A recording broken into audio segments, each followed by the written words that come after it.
Let me ask you something that usually comes only at night. Not when you're busy, not when people are around, but when everything finally goes quiet. What if the life you're building, the goals you're chasing, the pressure you're carrying, doesn't actually lead anywhere permanent? Not failure, just fading. That thought scares people. And that's why the Book of Ecclesiastes is rarely talked about. Because Ecclesiastes doesn't comfort you. It wakes you up. This book doesn't begin with pain like Job. It doesn't begin with prayer like Psalms. It doesn't begin with instruction like Proverbs. It begins with a sentence that feels almost disrespectful. Everything is meaningless. Not shouted, not emotional, calm, measured, observed, like someone who has already tried everything. Ecclesiastes is part of the wisdom books of the Old Testament, and it's written from a perspective most people never reach. Not from lack, from abundance. This voice has money, status, freedom, knowledge. He's not guessing. He's reporting. That's what makes it dangerous. Because when someone who never had anything says, success won't satisfy you, we doubt them. But when someone who had everything says it, we get uncomfortable. The writer looks at life and starts listing things. Work, pleasure, achievement, wisdom, legacy.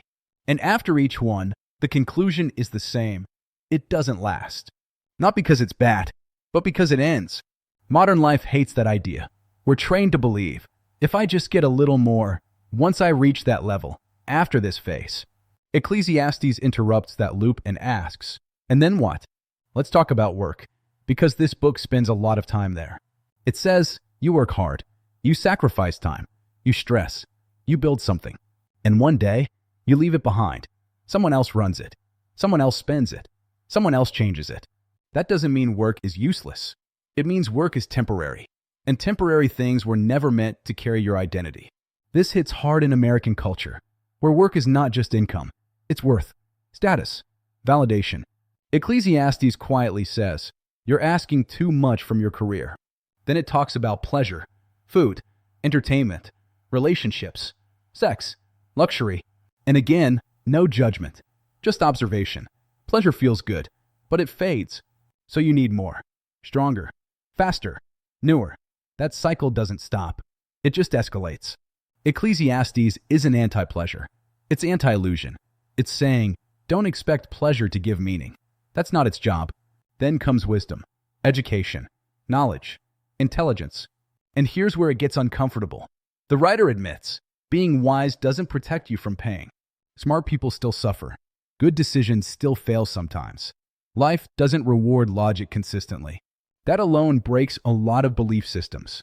We're taught, do the right thing and things will work out. Ecclesiastes says, sometimes they don't, and pretending otherwise creates bitterness.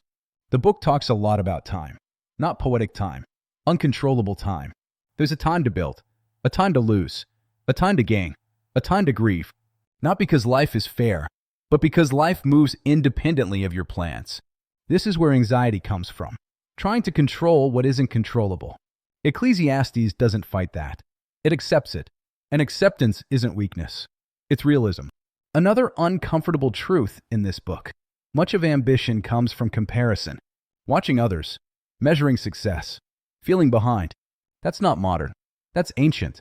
Social media didn't invent comparison. It just industrialized it. Ecclesiastes notices how exhausting that is. Chasing not what you want, but what looks impressive, and then asking why you're tired. This book also talks about injustice. Good people lose. Corrupt people win. Hard work doesn't always pay off. And it doesn't rush to fix that tension. It lets it sit, because unresolved reality is still reality. Now here's where most people misunderstand Ecclesiastes. They think it's saying, nothing matters. It's not. It's saying, stop asking temporary things to give eternal meaning. That's different. Ecclesiastes slowly moves toward a quieter wisdom. Not achievement. Not escape. Presence. Enjoying simple things while they're here. Working without worshiping work. Loving without trying to own outcomes. That's not giving up. That's maturity.